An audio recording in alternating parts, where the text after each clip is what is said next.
welcome to the Geek Legion of Doom, and we are going to be talking my favourite movies of 2017. Now, I'll prefix this by saying I haven't seen every movie. I haven't seen Blade Runner 2049.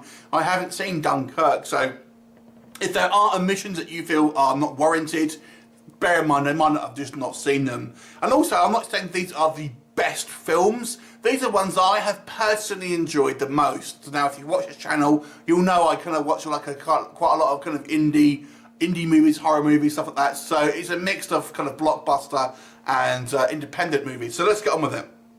Number 10 for me is It. Obviously, the high budget remake of the Stephen King novel, which was obviously made as a TV kind of miniseries back in the 90s. But this is a great kind of entry-level horror film. But I really love the acting of the principal cast, this kind of group of young kids. I thought it was so compelling, and actually I preferred those sections actually somewhat compared to the horror stuff in a lot of ways. So that is a great kind of like more blockbustery type movie. Number 9 is kind of a medium budget film, and this is one I've actually only recently reviewed, and this is Beyond Skyline. Now, technically speaking, I don't think this is actually coming out in certain countries until 2018, so you might say it's a 2018 film, but it is released in some instances in 2017. So Beyond Skyline is a sequel to the 2010 movie Skyline, and it's actually a really fun science fiction action film. We've got Frank Grillo in it. There's loads of action. I love the kind of the special effects. If you didn't like the first Skyline, I've got to say this one's a lot better. I really enjoyed this movie. Number 8, this is one that is going to be on probably no one else's list but mine, but I enjoyed this, and this is the movie Cage Dive, also known as Open Water 3. This movie is a found footage shark film, and it wasn't originally made as the open water, part of the open water franchise. It just got kind of lumped into it basically, but I really enjoyed it. I thought the shark attacks here were very, very well done, and I did like that kind of that feeling of dread of, you know, having this kind of danger that could come out of anywhere. And I'm a big fan of shark films, and I liked it. So there you go. Number 7. This is maybe one that is a kind of is definitely on the lower budget side. All of the Devils are here, and this is a low budget kind of retro feel kind of monster siege movie. A kind of a group of people are hounded by this kind of rise of these demonic creatures that come out of the forest and kind of lay siege to their home. It's a really fun film with some great old school kind of special effects. If you like your retro style kind of horror movies from the 80s, this has some real kind of reverence to that. It's real fun characters. I mean, the monsters aren't the greatest, but I just thought it was a great fun film with some great splatter effects.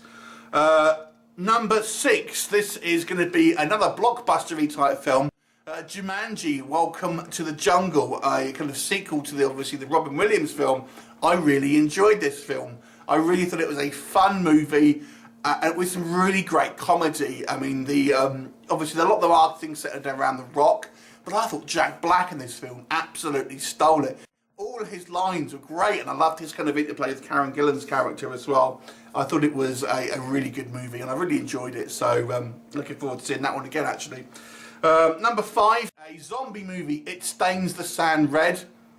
I quite like it when movies can really change the genre. We've seen like a zombie movies, we've seen them a whole bunch of times, and this is a film I feel that actually does something new.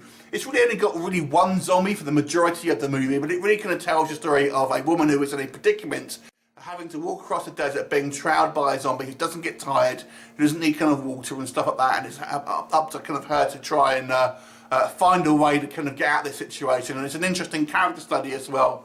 I thought it was a great film. Number 4, we're going to go with another blockbuster movie. It is Thor Ragnarok. This is a fun Marvel film.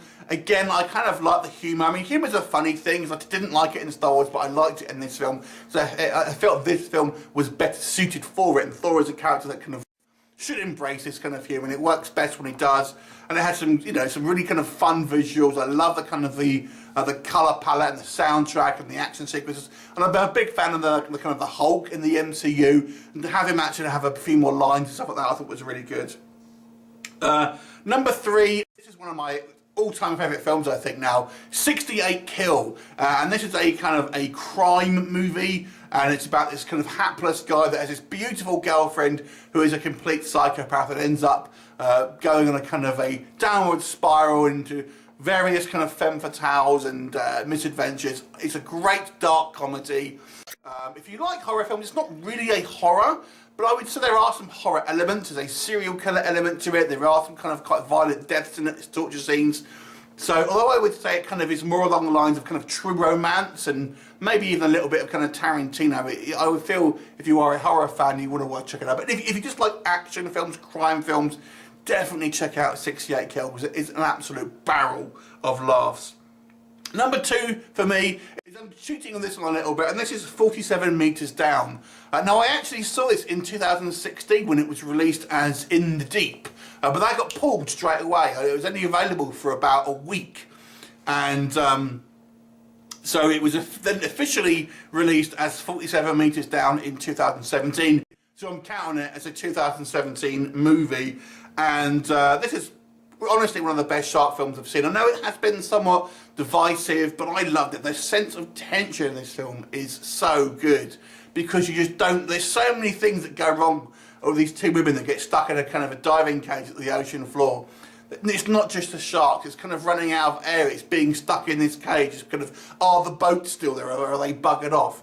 It's great, thinking, how are they going to get out of this? And it's just like, I thought it was a fantastic, and the special effects are great. I mean, I've seen some people slag this film off, but I have to say, some of the kind of the dismissive, oh, the effects are rubbish. Bullshit. Show me one frame with the effects don't look great. Anyway, number 1 for me is Spiderman Homecoming. I thought this was a great film. I mean, Spider-Man for me is one of my, or if not my favourite superhero character. And I've always enjoyed the other Spider-Man films. But having him, I truly felt like this guy, Tom Holland, was Peter Parker. And this was the character that I had read in the comic books when I was a boy right up until kind of today. And I thought it was a great representation. And the other thing was the Vulture, a villain that I thought was rubbish and was dreading seeing on screen. Man, Michael Keaton made that villain one of the best Marvel villains I think they've got. The scene when they have it in the car without any costumes or any special effects, brilliant. Absolutely one of the best, sort of most tense scenes put to film, I feel, of 2017. So that is my own personal list. Like I'm saying, I'm not saying these are the best films, they are my personal favourites. What do you think? What are your favourite films? Leave me comments and I'll look forward to seeing you next time. Bye for now.